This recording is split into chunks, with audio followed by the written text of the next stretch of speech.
Action. Keep going, guys. Hey everybody, it's Charlie. Big surprise this morning. We got brand new Spider-Man to break down in a shiny new red and black suit. So everybody was freaking out this morning because we've already seen him in that black shield suit in all those European boss fights with Mysterio. So we got to break this down. There's a new round of that Spider-Man PS4 game giveaway. All you have to do to enter is be a subscriber and leave a comment on the video. I'll name a new winner at the end of this.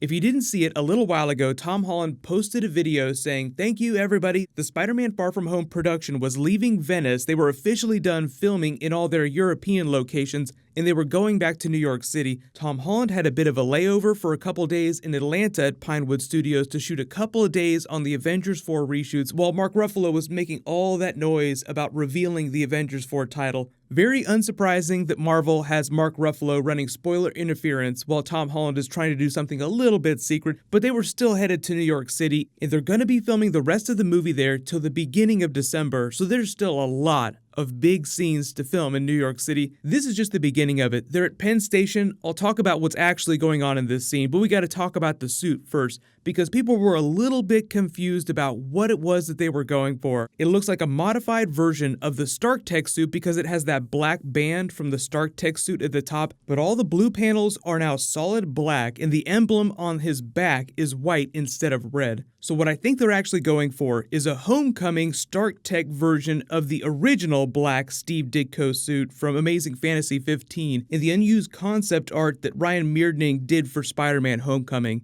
There was a brief period when they almost did a red-black suit for Homecoming, but they decided to go for the more classic blue and red. Now the funny thing about that is that OG Steve Ditko, yeah, he did have the red-blue suit, but when they first created the character, they originally intended for the costume to be red and black. It's actually kind of funny how it wound up being blue. Originally, Steve Ditko draws this version of Spider-Man. It looks black and the emblem looks a little bit blue, but that's just the highlights. He added the blue to the suit just to make it pop on the page a little bit more. But what happened is that by the time they got to Amazing Spider-Man #1, Ditko had been drawing more and more blue highlights on him so that eventually people thought that the suit looked more blue than it looked black. People really liked it, the character exploded in popularity because of the stories they were telling, so eventually he just decided to make it blue. So when most people think of the original Steve Ditko costume, they're thinking about the blue one, but actually it started out being black. So in the way that original Peter Parker wore the same suit and Steve Ditko just colored it a little bit differently, I think that's what's going on with this.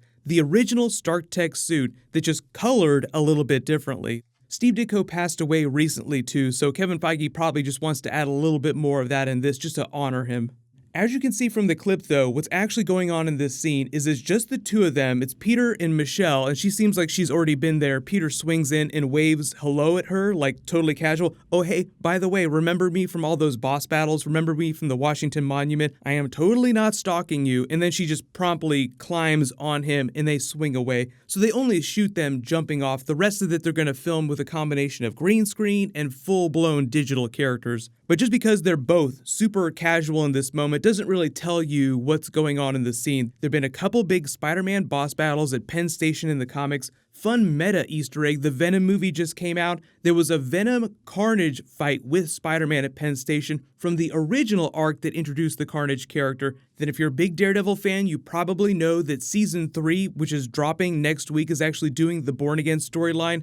Penn Station appeared during the Born Again comic book. So it's a really big New York City transit landmark. It's very common for people to go there. So anything could be happening in this scene. None of the other villains that are appearing during the movie, Mysterio, the Vulture, Scorpion, any of them are appearing anywhere in this scene while they're filming. But that doesn't mean that this is the only thing that's happening here. They're just shooting them. If there was a big fight going on here, they could just be filming that on a soundstage and they'll add it later. But it doesn't look like they're in extreme danger. Like Michelle would probably be freaking out if there was a big boss fight going on. It's a little hard to tell whether this is happening at the beginning of the movie or if it's happening at the end of the movie when they come back from Europe. But the thing here too is Michelle does not look surprised at all by Spider-Man. So either she's started to figure out who Peter is, or she's already been through a couple of fights with him because of all the Europe fights. She seems kind of intuitive, but the whole thing with her during Homecoming was that as he was walking away, she made it seem like she didn't care, but she was really curious, not in a bad way. So it just seems like she's going to continue to be suspicious of Peter Parker sneaking away all the time. Imagine them walking through the Venice canals. Where are you going, Peter Parker? Then they're at the carnival in Prague. Where are you going, Peter Parker? There was a giant boss fight. Where were you last night? Oh, couldn't sleep. I was just walking around everywhere. So I think part of the idea is that by the end of this movie, she'll figure out who he is and they'll have a closer relationship. Because they really didn't even become friends during Homecoming. Like, by the end of the movie, she just accepted the idea that she might become friends with the debate group. Like, I don't make friends real easy, but she accepted leadership. So I think that's them not going to that Tobey Maguire or Andrew Garfield place where you immediately put the love interest in every single scene that the hero is in the very first movie. They're just building up towards that. So it'll be interesting to see what their dynamic is like compared to other Spider-Man pairings, like the original Mary Jane from Tobey Maguire or Gwen Stacy from the Andrew Garfield era. The really big news today is that I'm allowed to post my non-spoilery Daredevil Season 3 review. I've seen the first half of the season. It's amazing. I'll talk all about it when I post that review. And then the Titans series just dropped on the DC streaming service. So depending on how much time I have, I'll probably do a video for that Saturday morning because there's a whole bunch of Batman-related stuff that we need to talk about. As long as you have alerts enabled for my channel, you'll see the videos when I post them. No worries. Congratulations, Karai, you're the giveaway winner from my last big Marvel video. Please email me on the About page of my channel so I can get your contact details. Click here for that new Avengers 4 teaser and get a look at everybody's brand new shiny costumes. And click here for the teaser for the full black Spider-Man Far From Home shield costume. Thank you so much for watching. Everybody stay awesome. I'll see you guys tonight.